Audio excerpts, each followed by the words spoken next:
Fund transfer. இப்போது ஒரு கார்டுலேருந்து இன்னொரு கார்டுக்கு, அதாவது ஒரு அக்கௌண்ட்லேருந்து இன்னொரு அக்கௌண்ட்டுக்கு நம்ம பேங்க்குக்கு தான் போகணுன்னு இல்லை, ஏடிஎம் மூலமாகவே நம்ம ஃபண்டு ட்ரான்ஸ்ஃபர் பண்ணலாம். அது எப்படின்றத நம்ம இப்போ பார்க்கலாம் வாங்க. இப்போ நம்ம நிற்கிறது சிட்டி யூனியன் பேங்க் ஏடிஎம் தான். இப்போ இந்த ஏடிஎம்மில் கார்டு செலுத்தக்கூடிய இந்த போர்ஷனில் தான் நம்ம கார்டை இன்சர்ட் பண்ணுறோம். இதோ இது போல் கார்டை நம்ம அதில் இன்சர்ட் பண்ணிடுவோம். பண்ணிவிட்டு நம்ம வெயிட் பண்ணும்போது அந்த ஸ்க்ரீனில் நமக்கு டிஸ்பிளே காணிக்கும். செலக்ட் யுவர் லாங்குவேஜ்னு காமிக்கும். தமிழ்நாடுனா தமிழ் அண்ட் இங்கிலீஷ் காணிக்கும்.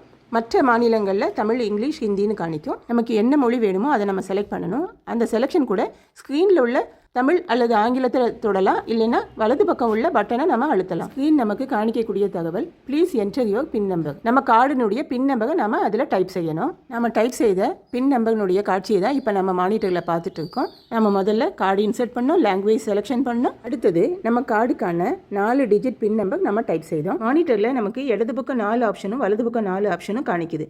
எந்த சர்வீஸ் நமக்கு தேவை அப்படின்னு கேட்குது. நமக்கு தேவையான சர்வீஸை நம்ம ப்ரெஸ் பண்ணி செலக்ட் பண்ணிட்டோம். அது என்ன ஆப்ஷன்னா ஃபண்டு ட்ரான்ஸ்ஃபர். இப்போ நீங்கள் மானிட்டரில் பார்க்குறது மாதிரி நம்ம ஃபண்டு ட்ரான்ஸ்ஃபரை செலக்ட் பண்ணணும். செலக்ட் பண்ணதும் மானிட்டர் நமக்கு 3 ஆப்ஷன் காமிக்கும். ஓன் அக்கௌண்ட்ஸ், அதர் அக்கௌண்ட்ஸ், 3வது ஆப்ஷன் கார்டு ஆன் மொபைல். நமக்கு தேவையானது அதர் அக்கௌண்ட்ஸ். நம்ம செலக்ட் பண்ண அதர் அக்கௌண்ட்ஸ் என்ன டைப்புன்னு கேட்குது. சேவிங்ஸா, கரண்ட் அக்கௌண்ட்டா, இல்லைன்னா ஓவர் டிராஃப்ட் டைப்பான்னு கேட்குது. சேவிங்ஸ் அக்கௌண்ட் செலக்ட் பண்ணோம், அதை கன்ஃபார்ம் பண்ண சொல்லுது.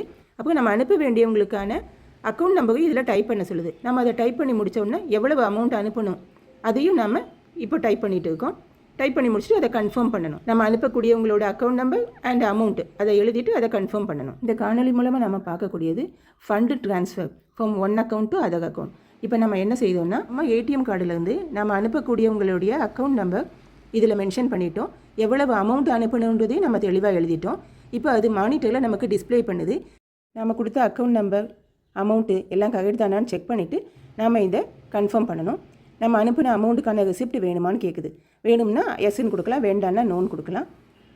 இதோ இப்போ மானிட்டரில் நம்ம கொடுத்த டீட்டெயில்ஸ் எல்லாம் கரெக்டு, ஃபண்டு ட்ரான்ஸ்ஃபர் சக்ஸஸ்ஃபுல்லி அப்படின்னு நமக்கு காணிக்கும்.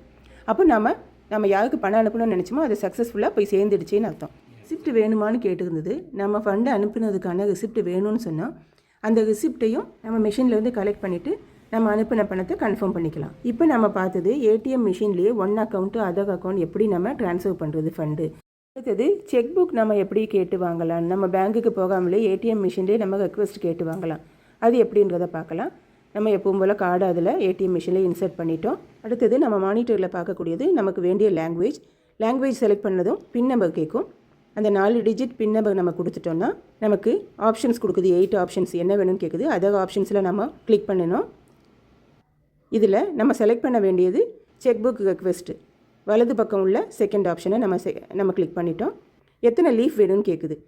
20, 25, 50, 100 இப்படி கேட்கும்.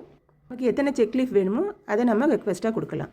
20 வேணும்னா 20, 25 இல்லை 50 இல்லை 100. நீங்கள் செய்தது கரெக்டு தானான்னு கேட்குது. கன்ஃபார்ம் பண்ண சொல்லுது, எஸ்ன்னு கொடுத்துக்கலாம். இந்த செக் லீஃபுக்கு நம்ம ரிசிப்ட் வேணுமான்னு கேட்குது. அது நமக்கு தேவையில்லை இல்லையா, அதனால் நோ கொடுத்துக்கலாம். Check book request successful, your check book will be sent to you shortly. நம்ம கொடுத்த செக் புக் ரெக்வெஸ்ட் சக்ஸஸ்ஃபுல்லாக ரெஜிஸ்டர் ஆகிடுச்சு. இனி அது குயிக்காக நம்ம வீடு தேடி வந்துடும். அவ்வளோதாங்க. எங்கள் காணொலியை முழுமையாக பார்த்ததுக்கு நன்றி. ஏதாவது சந்தேகம் உண்டுன்னா கேளுங்க. தேங்க்யூ.